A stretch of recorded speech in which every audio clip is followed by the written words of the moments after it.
Hi everyone, welcome back, and we will talk today about Chapter 10, which is Relationship Selling. Relationship selling definitely is the way business is being done anymore today. The book also talks about Total Quality Management, or TQM. Just wondering if any of you have had the opportunity to be in a TQM group at all. Back at the days of the phone company, my days at the phone company, I was in a total quality management group and was a facilitator back in the 90s. It is a great way to good understanding for employees and having good relationships between different departments and working towards common goals and trying to keep everyone happy and satisfied, which will also pay off in the long run when dealing with your customers. Some of the contrasting between transaction marketing and relationship marketing on this slide. Transaction marketing is going to be more of a focus just on a single sale, where relationship marketing will be a focus on customer retention. Like we've talked about before, the slickster salesperson, fast talker. Back in the day, one of our salespeople always talked about hi-fi sign. Hi, how are you? Fine. Here, sign here the contract. And then they'd be off. Well, that sort of selling just doesn't work anymore. And that person ended up leaving the company. Their style just would not have worked out well. But the transaction marketing is more of an orientation on the product features, where relationship is going to concentrate more on the product benefits. It's going to be more of a long-term scale relationship. Definitely with the transaction marketing, like I just mentioned in my example, it's going to have little emphasis on customer service, where relationship marketing will be more of a high customer service relationship. With transaction marketing, very limited customer commitment on it, where there's a high customer commitment with relationship marketing. With some of the other Yellow Page companies also that were around, the Yellow Book, there were Gold Pages, several different companies, because it was a huge, Yellow Pages was actually a huge money maker back in the day. But one of the biggest complaints that I always heard from my customers was that the competition, a lot of times, maybe through the campaign of the directory, that they would have 3 or 4 different salespeople, so they'd actually have to start all over again. The one story that I heard about was that one of the salespeople actually brought their boyfriend along to a very high-level account, which was pretty tacky. So anyway, just lacked a lot of professionalism. So relationship marketing, obviously, you're going to have a high customer service, high customer commitment, and so you're not going to have that sort of activity. Transaction marketing obviously is going to be a moderate customer contact, whereas relationship marketing will be a high customer contact. Transaction quality is the primary concern of the production, but just for the production group. But in relationship marketing, quality is looked at as a team, and everybody involved in the company or the product is going to be concerned about quality, that, as I talked about with the total quality management groups.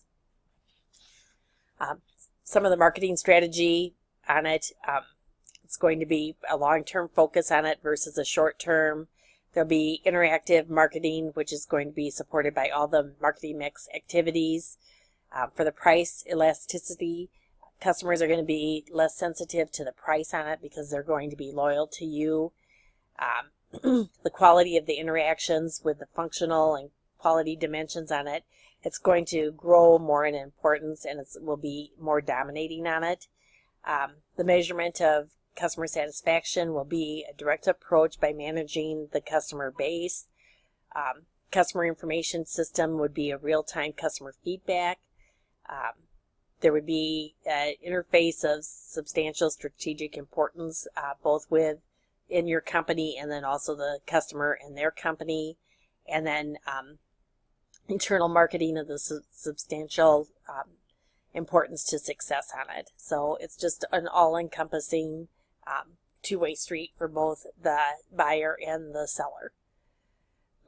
Lucy's optimum value chain proposition that she talked about, basically the optimal value chain would be a one-to-one positioning on it, so would be the ideal. Probably maybe not real realistic as far as being profitable and time management, but would be an ideal value chain.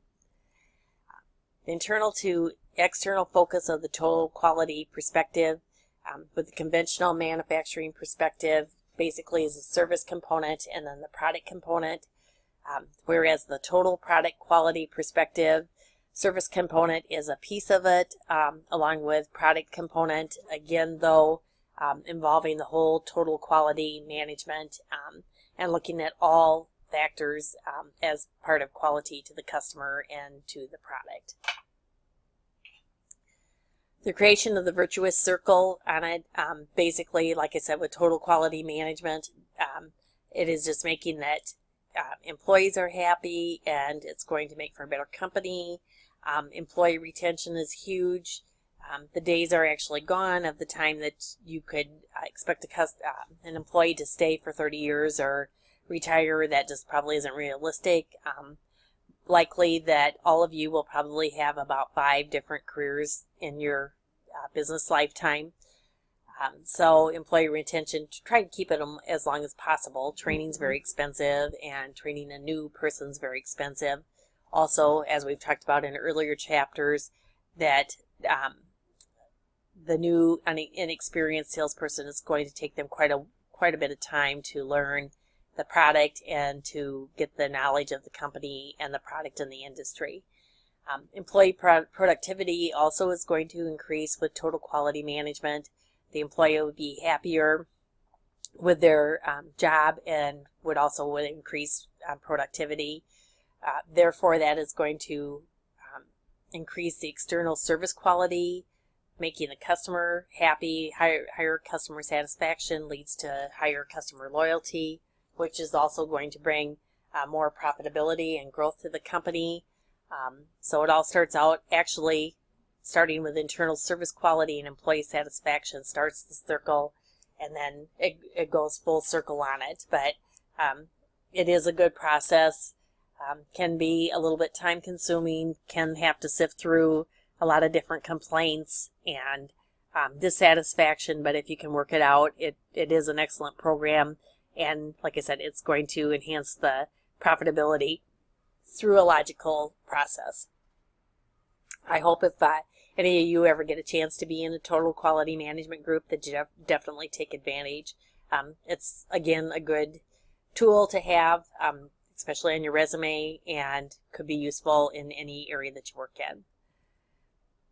The marketing information system, we've talked about that also, but marketing intelligence, finding out what's going on in the industry, keeping tabs on that. Market research, the absolute best market research is actually talking to the customers. The salesperson is on the front line, so they're the ones that are going to hear directly from the customers what's going on, what it might be that they're looking for, what new products maybe could be looked at down the line. Taking a look at the strategic marketing plans as we did in the earlier chapters, and then actually developing the company integral accounting system on it. All of those factors will make up for the company's marketing information system. Data is so important anymore, and there's so much data actually right at our fingertips that needs to be put to good use. That wraps up relationship selling for this week, and we will get into our chapters for the next week into direct marketing.